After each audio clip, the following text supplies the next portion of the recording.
Electronic media print media మిత్రులందరికీ కూడా పేరు పేరున నా నమస్కారాలు తెలియజేస్తా ఉన్నాను. ఇవాళ గౌరవనీయులు పెద్దలు మాజీ మంత్రివర్యులు కరీంనగర్ శాసనసభ్యులు గంగ్లా కమలాకర్ గారి నాయకత్వంలో మేము మాతో పాటు మాజీ శాసనసభ్యులు మాజీ ఎమ్మెల్సీలు మా పార్టీ అధ్యక్షులు బీఆర్ఎస్ పార్టీ కుటుంబ సభ్యులు అందరం కూడా ఇవాళ చాలా సీరియస్గా తీసుకొని ఇవాళ ఏదైతే నా హుజురాబాద్ నియోజకవర్గంలో జమ్మికుంట మండలంలో తణుగుల దగ్గర ఉన్న చెక్ డ్యాంని ఇలా దుండగులు బాంబులు పెట్టి బ్లాస్ట్ చేసిన దాని విషయంలో ఇవాళ కలెక్టర్ గారికి వచ్చి మేము రిప్రజెంటేషన్ ఇవ్వడం జరుగుతూ ఉంది.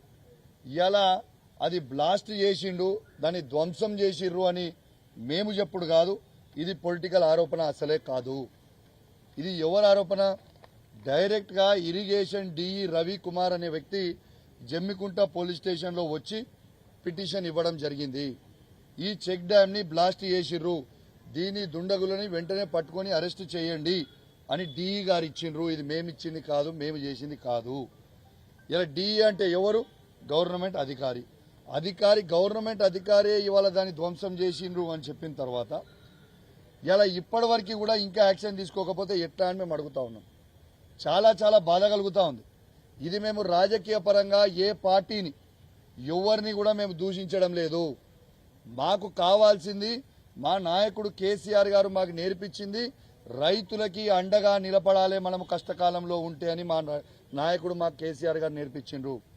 ఇలా కేసీఆర్ గారు వందలాది చెక్ డ్యాంలు ఇవాళ ఈ రాష్ట్రంలో కట్టిండు. ఎందుకు కట్టిండు? రైతుల కోసము బాగుండాలి. ఆ చెక్ డ్యాం వల్ల నీళ్లు భూగర్భ జలాలు పెరుగుతాయి. ఇలా ఉన్నదాని కింద రైతులకి లాభం అవుతుంది, దాంతో పంట పెరుగుతుంది, దాంతో రైతు ఆర్థికంగా బలపడతాడు అని చాలా గొప్ప ఆలోచనతోని కేసీఆర్ గారు చెక్ డ్యాంలు కట్టడం జరిగింది. కానీ చెక్ డ్యాంలు ఈ విధంగా పేల్చేస్తే దీనికి ఎవరు బాధ్యులు? ఇలా ఎందుకు దీన్ని ఇంత సీరియస్గా కూడా తీసుకున్నామంటే మీ అందరు కూడా చెప్తా ఉన్నాను. ఇంతకుముందు మా మంత్రివర్యులు చెప్పినట్టు హుసేన్ మియా వాగు మీద ఉన్న భూజనపేట చెక్ డ్యాంని బాజాబ్తు జెలిటన్ స్టిక్స్ తోని దొరికితే వందలాది మంది రైతులే డైరెక్ట్గా వాళ్ళని పట్టుకొని పోలీసులకి పిటిషన్ ఇస్తే జనవరి 2024 నాడు పిటిషన్ ఇస్తే ఇప్పటిదాకా ఎఫ్ఐఆర్ కాలే. దాంట్లో పిటిషన్లో ఏమని ఇచ్చారు రైతులు? అధికార పార్టీ చెందిన అంటే కాంగ్రెస్ పార్టీకి చెందిన సారయ్య గౌడ్ గారు, సుధాకర్ రెడ్డి గారు ఇవన్నీ కూడా తీసుకొని వచ్చి పెట్టిండ్రు. ఇప్పటిదాకా ఎఫ్ఐఆర్ కూడా ఎందుకు కాలే, వాళ్ళని ఎందుకు అరెస్ట్ చేయలేదో చెప్పండి. ఎందుకు చేయలేదు దాని మీద? మీరు ఆ రోజు అక్కడ అరెస్ట్ చేసి ఉంటే వాళ్ళని ఇలా తణుగులలో ఈ విధంగా చెక్ డ్యామ్ అయ్యేది కాదు కదా. ఇలా చెక్ డ్యామ్ని ఇలా మీకు మళ్ళీ మీ ద్వారా యావత్ తెలంగాణ ప్రజలందరికీ కూడా వినబడేలాగా మళ్ళొక్కసారి మీకు కూడా వీడియో చూపిస్తాం. ఇది మీరు క్లియర్గా చూడండి. ఇది నేను హైదరాబాద్లో కూడా మన ప్రెస్ మీట్లో చూపించిన, ఇలా కరీంనగర్ జిల్లాలో కూడా మళ్ళీ మీకు చూపించాలని నేను అనుకుంటున్నా. ఒక్కసారి మీరు చూడండి. ఇది నేను చెప్పించిన ఈ వీడియో నాకు కూడా పంపించింది వాళ్ళు, ఇదే కాంగ్రెస్ వాళ్ళే నాకు పంపించింది ఈ వీడియో. ఆనాడు పోయింది. ఇది చూడండి, దాంట్లో క్లియర్గా హోల్ కనబడుతుంది మీకు. దాని లోపల పూసలు పెట్టింది కనబడుతుంది, వైర్ కనబడుతుంది. క్లియర్గా అదే చెక్ డ్యామ్ అవుతుంది. ఇది అయిన తర్వాత దీని మీద ఎంక్వైరీ ఎందుకు చేయరు? ఎస్, దీని మీద వచ్చిన తర్వాత దీని మీద ఎంక్వైరీ చేయాలన్నా వద్దా ఒక్కసారి మీరు ఆలోచన చేయండి. రెండోది, ఇవాళ ఆ రోజు మా నాయకుడు కేసీఆర్ గారి నాయకత్వంలో హరీష్ రావు గారు, గంగ్లా కమలాకర్ గారు, మరి చాలామంది మాజీ శాసనసభ్యులు అందరు కూడా, ఇద్దరు మాజీ మంత్రులు ఆడికి సైట్ మీద తీసుకొని పోయి చూసిన తర్వాత ఇది వేల్చిర్రు అని మా హరీష్ రావు గారు ఆ రోజు క్లియర్గా ప్రెస్ మీట్లో చెప్పిన తర్వాత ఏమైంది? నెక్స్ట్ డే రోజు పొద్దున పెద్దపల్లి ఎమ్మెల్యే గారు ప్రెస్ మీట్ పెట్టి అది నువ్వు ప్రూవ్ చేస్తే, హరీష్ రావు గారు మీరు ప్రూవ్ చేస్తే నేను శాశ్వతంగా రాజకీయాల నుంచి తప్పుకుంటా, నా ఎమ్మెల్యే పదవికి రాజీనామా చేస్తా అని పెద్దపల్లి ఎమ్మెల్యే విజయరామనారావు గారు మీ ద్వారానే ఈ కరీంనగర్లో పెట్టిండు. మేమేం చేసినాము? మా పార్టీ పక్షాన కేసీఆర్ గారి నాయకత్వంలో హరీష్ రావు గారి పక్షాన నీ సవాల్ని మేము స్వీకరిస్తా ఉన్నామని ఈ వీడియో నేను రిలీజ్ చేసిన తర్వాత ఇలా మేము ప్రూవ్ చేసినాం కదా, ఇప్పుడు ఉన్న జెలిటన్ స్టిక్స్ క్లియర్గా కనబడతా ఉంది, వైర్ కనబడతా ఉంది. మరి ఇలా రాజకీయంగా నీవు ఇచ్చిన సవాల్ మీద నువ్వు ఇచ్చిన మాట మీద నువ్వు ఉంటావా, ఎమ్మెల్యేకి రాజీనామా చేసి శాశ్వతంగా రాజకీయాల నుంచి దూరం ఉంటావా అని నేను అడిగిన తర్వాత దానికి ఆయన స్పందించలేదు. ఎందుకంటే ఆ రోజే చెప్పిన, రేవంత్ రెడ్డి గారు మాటలు ఇచ్చి ఎట్లయితే మాటలు తప్పుతాడో, రైతులకి రైతు బంధు ఇలా 15,000 ఇస్తా అని మాట తప్పిండు, మహిళలకి 2,500 ఇస్తా అని మాట తప్పిండు, పెన్షన్ 2,000 4,000 చేస్తా అని మాట తప్పిండు, 4,000 6,000 చేస్తా అని మాట తప్పిండు, ఇట్లాంటి తులం బంగారం ఇస్తామని మాట తప్పిండు. మరి మీ రేవంత్ రెడ్డి గారు మాట తప్పినట్టు నువ్వు కూడా గట్లనే మాట తప్పుతావా విజయన్న అని నేను అడిగిన. విజయన్న మంచోడు, ఆయన గౌరవం ఉంది మాకు కూడా, కానీ గౌరవం పోయేలాగా చేసుకోవద్దని నేను చెప్తా ఉన్నాను విజయన్న కూడా. ఎందుకు చెప్తున్నా అంటే ఈ మాట కూడా ఇప్పుడు దాదాపు మీరు చూడొచ్చు నా ఫోన్లు ఇప్పుడు మీకు చూపిస్తా,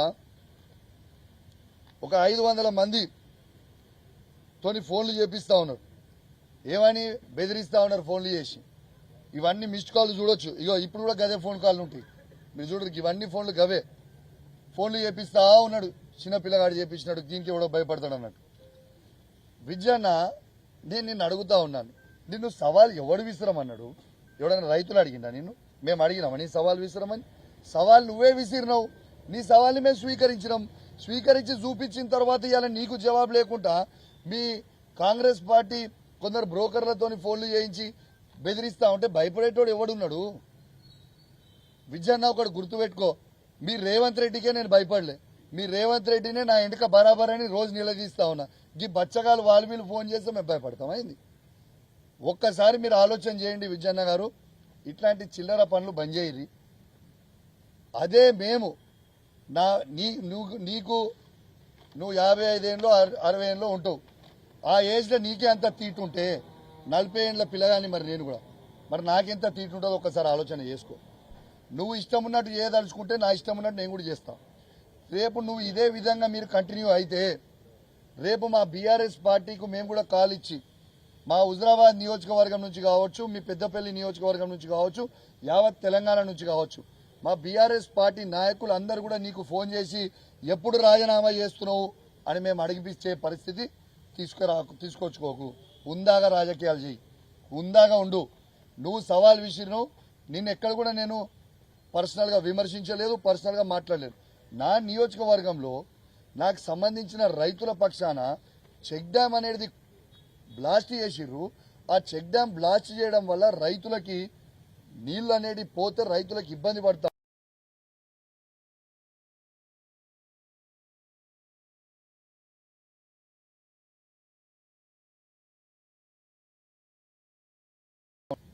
వెళ్ళిపోతే చెక్ డ్యామ్ బ్లాస్ట్ చేస్తే రైతులు ఇబ్బంది పడతారా, ఇబ్బంది పడరా?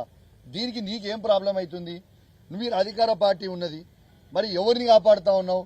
నిజంగా అది అయి ఉంటే ఎంక్వైరీ చేపి, బ్లాస్ట్ అయి ఉంటే నిందితులను అరెస్ట్ చేయి, బ్లాస్ట్ కాకపోయి ఉంటే ఆ కాంట్రాక్టర్ని బ్యాన్ చేసి బ్లాక్ లిస్ట్లో పెట్టండి, ఏదైనా చేయండి. కానీ వాళ్ళని మీరు మీది కాపాడుకోవడానికి ఏ దుండగులని మీరు కాపాడుకునే ప్రయత్నం చేస్తూ ఉన్నారు. మరి కాంగ్రెస్ పార్టీ వాళ్ళు ఈ విధంగా ఫోన్లు చేస్తూ ఉన్నారంటే, ఒక బాధ్యత కలిగిన శాసనసభ్యుని నేను ఆ మాట్లాడుతుంటే ఇట్లా ఫోన్లు చేస్తూ ఉన్నంటే ఇప్పుడు నాకు కూడా అనుమానం వస్తూ ఉంది. ఇది నిజంగా కాంగ్రెస్ పార్టీ వాళ్ళే వేల్చిర్రా, మరి విజయన్న అనుచరులే వేల్చిర్రా? ఖచ్చితంగా ఈ నాకు ఫోన్లు ఎవరైతే 300-400 ఫోన్ కాల్ ఎవరైతే చేసిండో వీళ్ళందరివి కూడా ఖచ్చితంగా ఫోన్ కాల్ రికార్డులు అన్నీ కూడా రేపు కేటీఆర్ గారిని, హరీష్ రావు గారిని తీసుకుపోయి, కమలాకర్ అన్న గారి తీసుకుపోయి ఖచ్చితంగా డీజీపీకి పిటిషన్ ఇస్తాం. ఇవన్నిటి మీద ఎంక్వైరీ చేయరి. వీళ్ళు ఎందుకు ఫోన్లు చేస్తుర్రు, దేనికి చేస్తుర్రు? మరి రైతులకి ఈ చెక్ డ్యామ్ ఉండు మీకు ఇష్టం లేదా? రైతులు బాగుపడు మీకు ఇష్టం లేదా? ఆలోచన చేయండి మీరు. కానీ ఇట్లాంటి చిల్లర పనులు బంద్ చేయరి. ఇది చెక్ డ్యామ్ ని బరాబర్ వీళ్ళు పూసలు పెట్టి మీకు చూపించిన బరాబర్ పేల్చిండ్రు. నేను చెప్తున్నా, ఇలా ఏ విధంగా అయితే తనుగుల చెక్ డ్యామ్ పేల్చిండ్రో, ఏ విధంగా అయితే భూజనపేట చెక్ డ్యామ్ ని ఏ విధంగా అయితే అడ్డంగా దొరికిర్రో, 100కి 100% చెప్తున్నాం.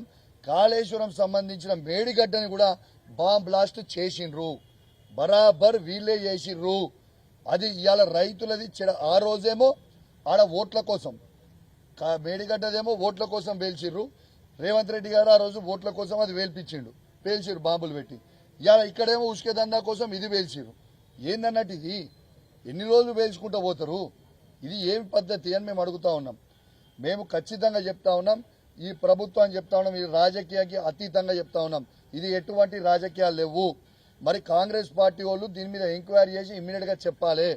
సరే మీరన్నే విధంగానే 100కి 100% బ్లాస్ట్ చేసిర్రు, మీరన్న విధంగానే ఒక నిమిషం నిజం అనుకుందాం. మరి ఆ కాంట్రాక్టర్ ఎవరు? మంత్రి పొంగిలేటి శ్రీనివాసరెడ్డి, రాఘవ కన్స్ట్రక్షన్స్ కాంట్రాక్టర్.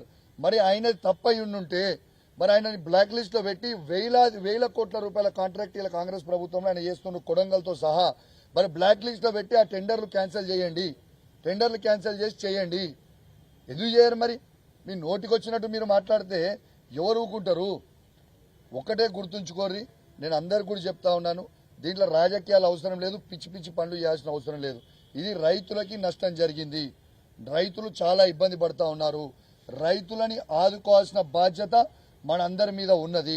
మనందరం కూడా బాధ్యత కలిగ శాసనసభ్యులము, ఇది కూడా గుర్తుపెట్టుకోవాలి. ఇంకోటి కూడా చెప్తా ఉన్నాను, ఇక్కడ ఉన్న పార్లమెంట్ సభ్యులు కూడా నేను చెప్తా ఉన్నాను బండి సంజయ్ గారికి.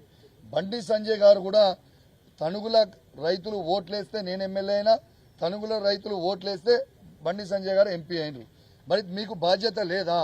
ఇలా కేంద్ర హోంశాఖ మంత్రి మీరే ఉన్నారు. ఇలా ఖచ్చితంగా సిబిఐ ఎంక్వైరీ ఈ చెక్ డ్యాం బ్లాస్ట్ మీద మీరు ఏపీయండి. ఎందుకు ఏపీయరు? దేనికోసం ఏపీయర్ అని చెప్పి నేను బండి సంజయ్ గారిని కూడా అడుగుతా ఉన్నాను. మీరు లెటర్ రాసిరు, మీరు కూడా చాలా బాధాకరం. లెటర్ దేనికి రాసిరు? ఇలా ఈ క్వాలిటీ మంచిగా లేదని. ఇంకోటి విచిత్రమైన ముచ్చట ఏంటంటే 2021లో ఈ చెక్ డ్యామ్ స్టార్ట్ అయింది, 2024లో ఈ చెక్ డ్యామ్ కంప్లీట్ అయింది. ఈ చెక్ డ్యామ్ కంప్లీట్ అయితే ఈ చెక్ డ్యామ్ కి విజిలెన్స్ రిపోర్టు చాలా అద్భుతంగా ఉన్నది, చెక్ డ్యామ్ మంచి క్వాలిటీతో కట్టిరని ఈ కాంగ్రెస్ ప్రభుత్వంలో ఉన్న విజిలెన్స్ టీమే దానికి రిపోర్ట్ ఇచ్చిర్రు. దాన్ని మంచిగా ఉన్న తర్వాత కాంగ్రెస్ ప్రభుత్వం రిపోర్ట్ ఇచ్చిన తర్వాత, విజిలెన్స్ రిపోర్ట్ ఇచ్చిన తర్వాత ఇవాళ మానేర్ డ్యాంలు 14 గేట్లు తెరిచి లక్ష క్యూసెక్ల నీళ్లు దాని మీద నుంచి పోయినా ఏం కాకపోయినా ఆ చెక్ డ్యామ్ అద్భుతంగా ఉన్నా ఇవాళ ఆ చెక్ డ్యాము అసలు వరదలు లేవు, వర్షాలు లేవు, ఏమీ లేవు, ఎట్లా లేచిపోతుందండి? నాకు అర్థం కాదు. ఉట్టిగానే లేచిపోతుందా? దీనికి ఇది బ్లాస్ట్ చేసిరని మొత్తం ఆ గ్రామస్తులకు తెలుసు, విద్యనకు తెలుసు, అక్కడ ఉన్న కాంగ్రెస్ పార్టీ నాయకులకు తెలుసు, ఇటున్న మా సైడ్ ఉన్న బీఆర్ఎస్ పార్టీ నాయకులకు తెలుసు, ప్రజలందరికీ కూడా తెలుసు అది బ్లాస్టింగ్ చేసిరని. ఖచ్చితంగా దాని మీద సీరియస్ యాక్షన్ తీసుకోవాలి, ఎంక్వైరీ చేయాలి. వీళ్ళకి బ్లాస్టింగ్ చేసిరని ఇంత ఖచ్చితంగా సీరియస్ గా తీసుకోవడానికి కారణం మళ్ళీ చెప్తా ఉన్నాను, ఎలక్షన్ల కోసం మేడిగడ్డ బ్లాస్టింగ్ చేసిర్రు, ఇలా ఉష్క కోసము భూజనపేటది బ్లాస్టింగ్ చేస్తూ దొరికిపోయారు అడ్డంగా, ఇలా తణుగులది బ్లాస్టింగ్ చేసిర్రు. అంటే ఈ చెక్ డ్యాంలన్నీ ఇప్పుడు పైన ఇప్పుడు 23 చెక్ డ్యాంలు పైన కొన్ని అన్ని చెక్ డ్యాంలు ఇట్లనే బ్లాస్టింగ్ చేయనియా? యాక్షన్ తీసుకోవద్దా? రైతుల మీద ప్రేమ లేదా మీకు? కాబట్టి చెప్తా ఉన్నాను, పిచ్చి పిచ్చి శాస్త్రాలు చేయకుండా చేయర్రి. రెండోది కూడా చెప్తాను, నేను కూడా హెచ్చరిస్తా ఉన్నాను, కాంగ్రెస్ కార్యకర్తలు కూడా హెచ్చరిస్తా ఉన్నాను, బిడ్డ మీరు పిచ్చి పిచ్చి శాస్త్రాలు చేసి ఈ ఫోన్లు చేస్తే బరాబర్ వస్తాం, బరాబర్ రైతుల కోసం నిలబడతాం, బరాబర్ రైతు కోసం కొట్లాడతాం, మా రైతులకి చెక్ డ్యామ్ బ్లాస్ట్ చేస్తే బరాబర్ అడుగుతాం. మీరు ఇట్లాంటి ఫోన్లు చేసి అడిగితే ఎవడు భయపడేటోడు ఎవడు లేడు. తస్మాత్ జాగ్రత్త అని హెచ్చరిస్తా ఉన్నాను. ఇవి మీరు బంద్ చేయకపోతే తక్షణమే రేపటి నుంచి వేలాది ఫోన్ కాళ్ళు మీ ఎమ్మెల్యే కూడా వస్తే ఎప్పుడెప్పుడు రాజీనామా చేస్తారు అని. నేను హుందాగా రాజకీయం చేస్తున్నా విజన్న, హుందాగా రాజకీయం నువ్వు చేయి. సవాల్ విసిరింది నువ్వు విజన్న, నేను కాదు. నీ సవాల్ నువ్వు విసిరింది మేము స్వీకరించినాం, ఆ వీడియో చూపించినాం. చేతనైతే దాని మీద ఎంక్వైరీ చేయించి ఆ నిందితులను పట్టుకో. మరి నీకు నీ నియోజకవర్గంలో ఉన్న రైతులకి నీకు నీళ్లు ఇచ్చుడు నీకు ఇష్టం లేదా? మరి ఇదన్నా జవాబు చెప్పు ప్రజలకు మీటింగ్ పెట్టి. కానీ ఇట్లా హుందాగా రాజకీయాలు చేయరు, చిల్లర పనులు చేయకుని. మీరు చిల్లరగా చేస్తే రేపు మేము కూడా చేయాల్సిన పరిస్థితికి వస్తుంది. మా 60 లక్షల మంది బీఆర్ఎస్ పార్టీ కార్యకర్తలు అందరు కూడా విజయన నీ సెల్కి ఫోన్ చేసి అడగాల్సిన పరిస్థితి వస్తుంది, మరి ఏమైంది, ఎప్పుడు రాజీనామా చేస్తున్నావు అని. తస్మాత్ జాగ్రత్త అని హెచ్చరిస్తా ఉన్నాను. పిచ్చి పిచ్చి శాస్త్రాలు చేయకూరి, రైతులకి అండగా నిల్చోండి. మీకు చెక్ డ్యాంలు కట్ట చేత కాదు, ఒక ప్రాజెక్ట్ కట్ట చేత కాదు, మీకు ఒక పని చేయ చేత కాదు, విధ్వంసం చేసుడు చేతనవుతుంది. అది మీ రేవంత్ రెడ్డి స్టైలు, మీ రేవంత్ రెడ్డి నేర్పించిన స్టైలు. కానీ మా కేసీఆర్ గారు నేర్పించిన స్టైల్ ఏంది? కట్టాలి, రైతులను అభివృద్ధి చేయాలి, రైతులను రాజు చేయాలి, రైతులను లక్షాధికారులు చేయాలనేది, కోటీశ్వర్లను చేయాలనేది ఆలోచన మా కేసీఆర్ది. కాబట్టి తస్మాత్ అని హెచ్చరిస్తూ, మరియు ఖచ్చితంగా దీని మీద ఎంక్వైరీ జరగాలి, ఖచ్చితంగా ఎంక్వైరీ జరగాల్సిందే. ఈ బ్లాస్టింగ్ మీద మేము చాలా త్వరలో మా గంగ్ల కమలాకర్ గారు చెప్పినట్టు కేటీఆర్ గారు, హరీష్ రావు గారి నాయకత్వంలో తీసుకొని డీజీపీ గారికి ఖచ్చితంగా రిప్రజెంటేషన్ దీని మీద ఇవ్వబోతా ఉన్నాం. రైతుల పక్షాన అండగా నిలబడబోతా ఉన్నామని చెప్పి ఈ సందర్భంగా తెలియజేస్తూ సెలవు తీసుకుంటా ఉన్నాం. జై తెలంగాణ, జై కేసీఆర్.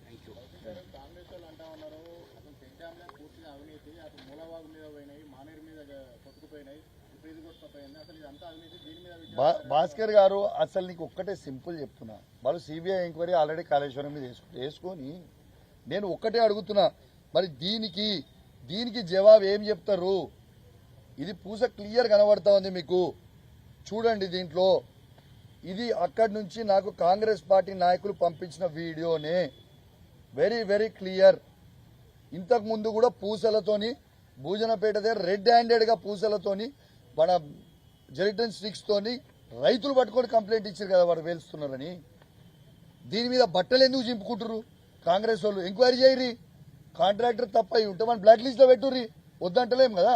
ఇలా కాంట్రాక్టర్ ఎవడైనా తప్పు ఉంటే మన బ్లాక్ లిస్ట్ చేయరు, మన జైల్లో పెట్టుర్రి. మేము వద్దంటలేము, వాళ్ళు జైల్లో పెట్టుర్రి. బ్లాస్ట్ చేసి ఉంటే వాడిని నిందుకు జైల్లో పెట్టుర్రి. ఏది చేయకుండా ఉట్టుగానే కూర్చొని ఒకరి మీద నూక్కునుడేంది?